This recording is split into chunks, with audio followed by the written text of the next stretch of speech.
Welcome, and thank you for viewing our video presentation.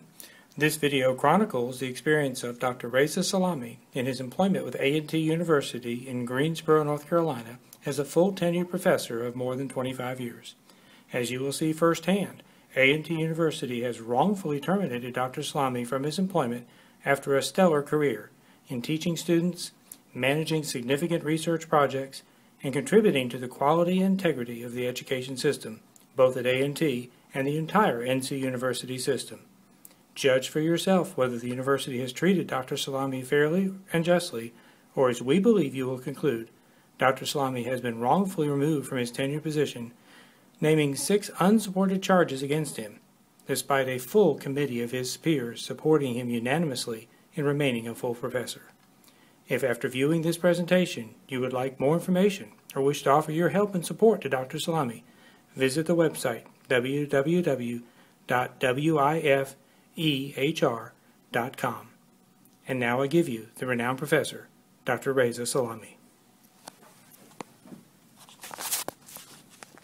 Thank you, my friend, Mr. Bolton. I am Reza Salami, and hello to all my friends, family, and to those people who are working hard to bring the justice and liberty for all. I am coming to you today to inform you about wrongful dismissal from my tenure full professorship by my university, the North Carolina A&T State University and University of North Carolina General Administration, and the North Carolina Attorney General for defending my university since 2003.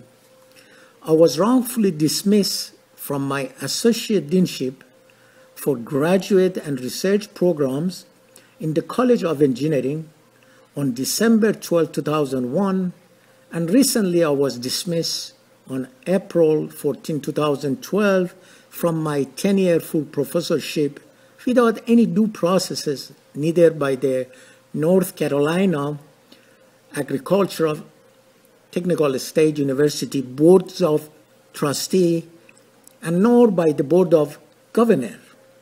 After serving my university and the state of North Carolina for more than 25 years without any factual justification, just for practicing my academic freedoms in improving the educational quality and professional integrity to our academic programs and university. I was dismissed while I was on the short-term disability, which it was approved by my university and the North Carolina Retirement Systems Division, based on the falsifying, fabricating, and providing non-factual statements and documents to the state and federal agency. The North Carolina A&T has terminated all my salary and benefits, including my medical insurances, disability, and unemployment benefits. My fellow human beings, the right will always succeed in the end. People often put down those who would oppose them. The world needs more integrity, especially in our leaders. The justice will always prevail, and those who oppose it will ultimately lose. When those in charge lead in the wrong direction solely for their own benefit, ignoring those whom they represent will be brought to justice. In contrast, those who try to bring down the leaders who stand for what is right will never succeed. What is fair, and those who see and practice the truth will stand strong against their opponents with all the power the world has to offer. I raised 2 legal questions to A&T General Counsel why I cannot go to my university to conduct research without being escorted by police, and secondly, if I have done any criminal act. He responded that he was advised it has been A&T's practice without applying any university rule or regulations, and my case not related to any crimes. A&T General Counsel indicated earlier that the committee is independent of external influences, but later on he indicated in his summary there is no reasons to delay this hearing any longer. We strongly urge that this hearing go forward this week as scheduled, without considering Salami's sicknesses from 3 works-related injuries. I had objection to committee for allowing the Assistant Attorney General to represent my university in the hearing and keep sending her a copy of my hearing and other related documents. But the chair of the committee responded to me that no, he has not been discussing the hearing with any member of the Attorney General office. However, he has been copying Ms. Potter as she was originally scheduled to represent the university. After April 2010, I sent many letters to Provost to allow me to conduct research in my university. Finally, Ex-Interim Provost Thompson responded to me indicating that your request to work at North Carolina A&T State University during the summer is denied. You are hereby suspended with the full pay until a final decision about your discharge has been reached. Now I will be explaining the dismissal letter with 6 charges from Interim Provost Thompson without even sending a copy neither to University Chancellor nor to General Counsel, and also the university appeal processes, and responding to those 6 charges by me and my university hearing and reconsideration peer committee, whom they were selected by University Faculty Senate. Here are the administrators who conspired against me to fire me from my tenure professorship since 2003, which mostly they were handpicked and giving them tenure without any qualifications or going through any equal employment opportunity commissions hiring processes. Here are the University of North Carolina General Administration leaderships prior to 2009.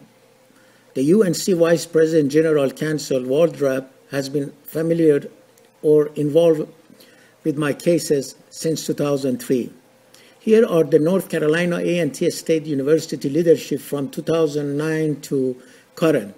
The North Carolina A&T Chancellor Martin rejected the recommendations of the North Carolina A&T Hearing and Reconsideration Committee, and newly Provost Linda Adams stepped down on June 2011 because she didn't want to support the decision of ex-Provost Thompson.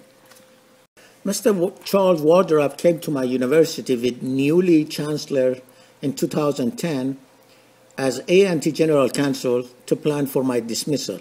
Prior coming to my university, he served UNC General Administration for more than 8 years as Vice President for Legal Affairs and for the North Carolina Attorney General as Associate Attorney General for more than 18 years. I sent many formal and official letters to our Attorney General, Roy Cooper, but I never received any responses from him.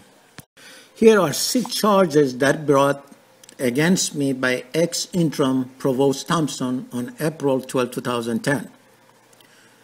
Not improving my teaching, not communicating with the interim chair Hamoush, absence from my duties, not revising my post-tenure review improvement plan, not conducting research, and finally not giving ABET material to Director Picornell. Even all these charges were true, still they legally couldn't dismiss a tenure-full professor. I received many outstanding teaching, research, and service awards at my university.